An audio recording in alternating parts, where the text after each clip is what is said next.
अमरावतीच्या अचलपूर मतदारसंघाचे भाजपचे आमदार प्रवीण तायडे यांचे भाऊ अभिजित तायडे यांना जीवे मारण्याचा कट रचल्याच्या आरोपाखाली जर आपण पाहिलं तर बच्चू कडूंवर गुन्हा दाखल झालेला आहे। बच्चू कडूंसारखाच आवाज असलेली एक कथित ऑडिओ क्लिप जी आहे ती समोर आल्यानंतर या प्रकरणात बच्चू कडूंवर गुन्हा दाखल करण्यात आलेला आहे। बच्चू कडूंसह अन्य दोघांवर या प्रकरणी गुन्हा दाखल करण्यात आलेला आहे। त्यानंतर जर आता आपण पाहिलं तर तपासाला वेग आलेला आहे। बच्चू कडूंचा आवाज असलेली कथित ऑडिओ क्लिप याच अमरावतीच्या प्रादेशिक न्याय सहाय्यक वैज्ञानिक प्रयोगशाळा अमरावतीमध्ये अर्थात फॉरेन्सिक लॅबमध्ये जी आहे ती आज तपासणीसाठी आणली जाण्याची शक्यता आहे, तशी माहिती देखील विश्वसनीय सूत्रांनी दिलेली आहे।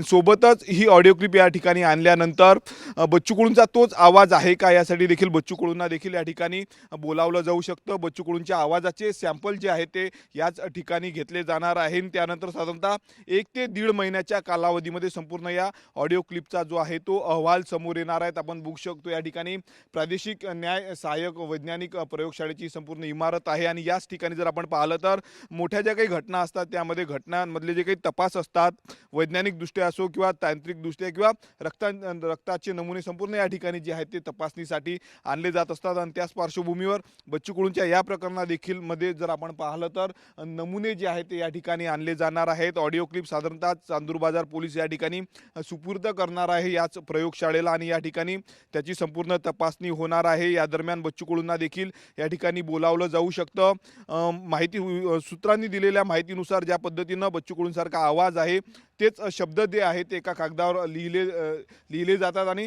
ते संपूर्ण संबंधित व्यक्तीला जे आहे ते वाचावे लागतात आणि त्यानंतर जो आवाज मिळता जुळता आवाज आहे का याची देखील तपासणी केली जातात। या संपूर्ण प्रक्रियेला साधारणतः 1 ते 1.5 महिन्याचा कालावधी लागणार आहे आणि त्यानंतर या संपूर्ण ऑडिओ क्लिपचा जो आहे तो अहवाल समोर येणार आहे। आपण दृश्यांमध्ये बघू शकतो याच इमारतीमध्ये जे आहे ते संपूर्ण तपासणी होणार आहेत। लॅब आहेत आतमध्ये आणि या लॅबमध्ये जी आहे ती कथित ऑडिओ क्लिपची तपासणी होणार आहे। दुसरीकडे जर आपण पाहिलं तर या प्रकरणावर बच्चू कडूंवर गुन्हा दाखल झालेला आहे। सध्या बच्चू कडू जर आपण पाहिले तर बाहेर गावी गेलेले आहेत आणि बच्चू कडू यानंतर केव्हा या ठिकाणी येणार, केव्हा बच्चू कडूंना बोलावलं जाणार हे देखील पाहणं महत्त्वाचं। एकंदरीत जर आपण सध्या पाहिलं तर या संपूर्ण घटनेमुळे जे आहे ते राज्याच्या राजकारणामध्ये सध्या खळबळ उडालेली आहे। कॅमेरामॅन निकेत दहातोंडेसह मी स्वप्नील उमाप, TV9 मराठी, अमरावती।